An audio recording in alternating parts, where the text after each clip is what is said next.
मनीषा। तो दोस्तों आज हम सीखेंगे अंकगणित की आधारभूत प्रमेय। तो जान लेते हैं ये होती क्या है। तो चलिए हम इसको देखते हैं अंकगणित की आधारभूत प्रमेय क्या होती है। तो मैं अब बताने वाली हूँ प्रत्येक भाज्य संख्या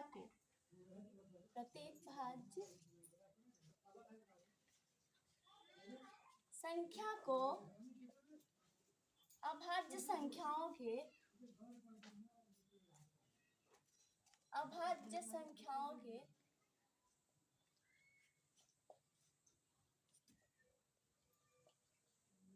गुणनफल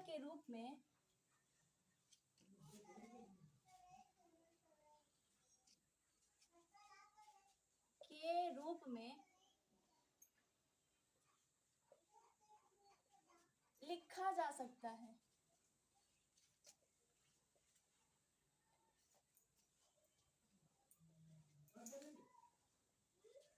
तथा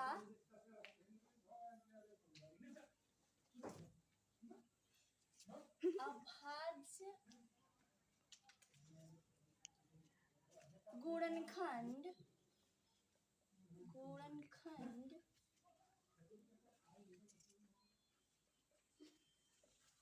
बिना क्रम के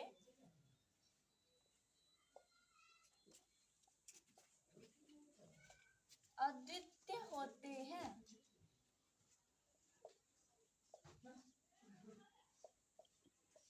तो चलिए फ्रेंड अब देखते हैं यहाँ पे हमने क्या लिख दिया। प्रत्येक भाज्य संख्या को अभाज्य संख्याओं के गुणनफल के रूप में लिखा जा सकता है तथा अभाज्य गुणनखंड बिना क्रम के अद्वितीय होते हैं। तो चलिए इसको जान लेते हैं हमने क्या लिखा है। सबसे पहले हम जान लेते हैं कि भाज्य होता क्या है, भाज्य संख्या क्या होता है और अभाज्य संख्या क्या होती है।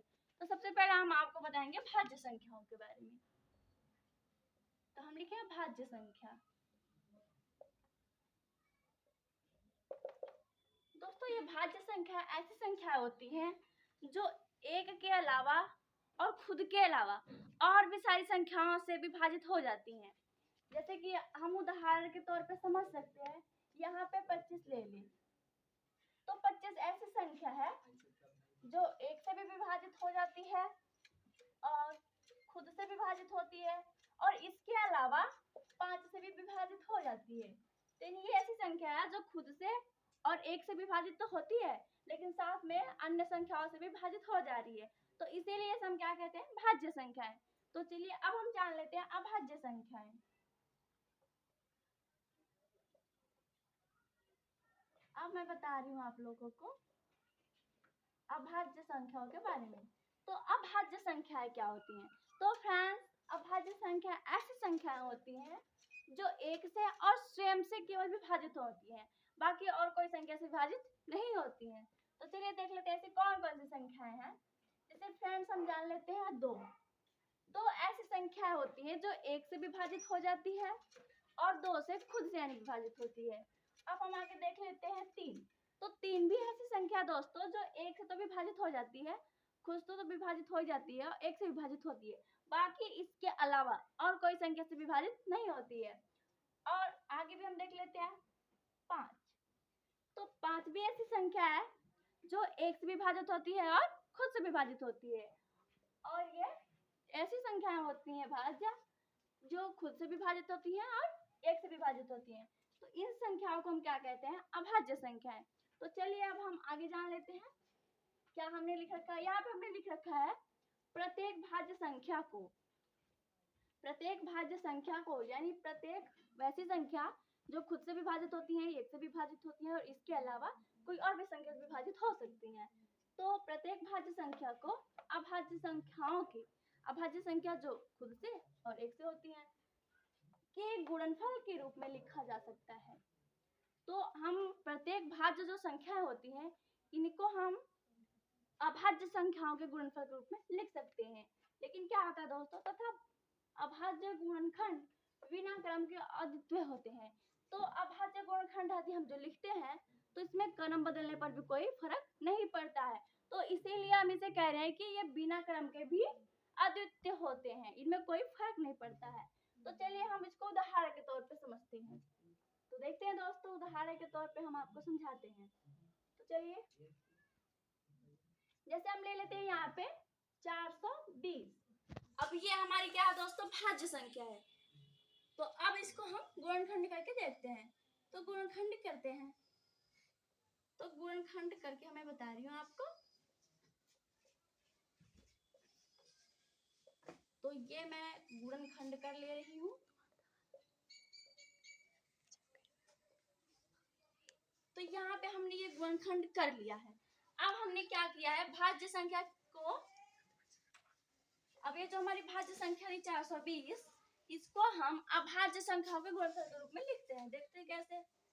2 गुने 2 गुने 3 गुने 5 गुने 7। अब यहाँ पे क्या है दोस्तों, यहाँ पे ध्यान दीजिए, जो 420 ये तो भाज्य संख्या है।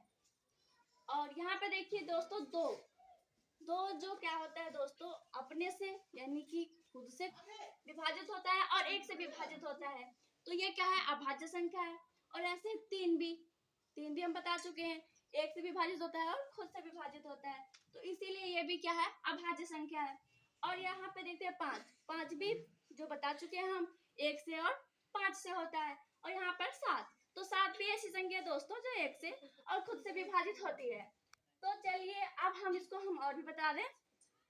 तो यहाँ पे दोस्तों इसको हम ऐसे भी लिख सकते हैं, जैसे कि 420 है, तो इसको हम ऐसे भी लिख सकते हैं, जैसे 2 की 2, और यहाँ पे है 3, तो गुने करके 3, और गुने क्या है 5 और गुने 7। तो यहाँ पे इससे भी कोई फर्क नहीं पड़ता है।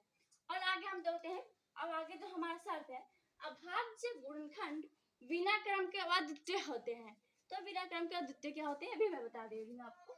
यानी हम ये कह सकते हैं कि ये जो अभाज्य गुणनखंड है, इनके हम यदि क्रम को बदल दें तब भी इनमें क्या होता है कि इनके मान में कोई अंतर नहीं होता है। तो इसलिए चलिए हम इसको करके देखते हैं। जैसे कि हम यहाँ पे लिख दें 7 गुने 5 गुने 3 गुने 2 की 2। तो इसमें भी क्या देखते हैं दोस्तों, इसका मान बिल्कुल सेम ही आ जाएगा। तो इसीलिए यहाँ पे हम ये कहा जा रहा है कि अभाज्य गुणनखंड को बिना क्रम के अद्वितीय होते हैं। यानी कि ऐसी संख्याएं होती हैं जो आधारभूत पर में हम बता रहे हैं, प्रत्येक भाज्य संख्या होती है। अभाज्य संख्याओं के गुणनफल के रूप में लिखा जा सकता है। जो भाज्य संख्याएं होती हैं उनको हम अभाज्य गुणनखंड के क्रम में लिख सकते हैं। और आगे देखते हैं, तथा अभाज्य गुणनखंड बिना क्रम के अद्वितीय होते हैं। यानी कि इनकी यदि अभाज्य गुणनखंड जो है, इनके हम क्रम में फेरवेर कर दें, आगे पीछे कर दें, तब भी इनमें क्या होते हैं, इनके मान में कोई परिवर्तन नहीं होता है। तो दोस्तों ये होती है हमारी आधारभूत परिमेय। हम क्या बता चुके अब दोस्तों आपको, अंकगणित की आधारभूत परिमेय। तो उम्मीद है दोस्तों कि आपको हमारी वीडियो आपको बहुत ही अच्छे से समझ में आया होगा। तो मिलते हैं हमारी अगली वीडियो में, तब तक के लिए बाय बाय, थैंक यू।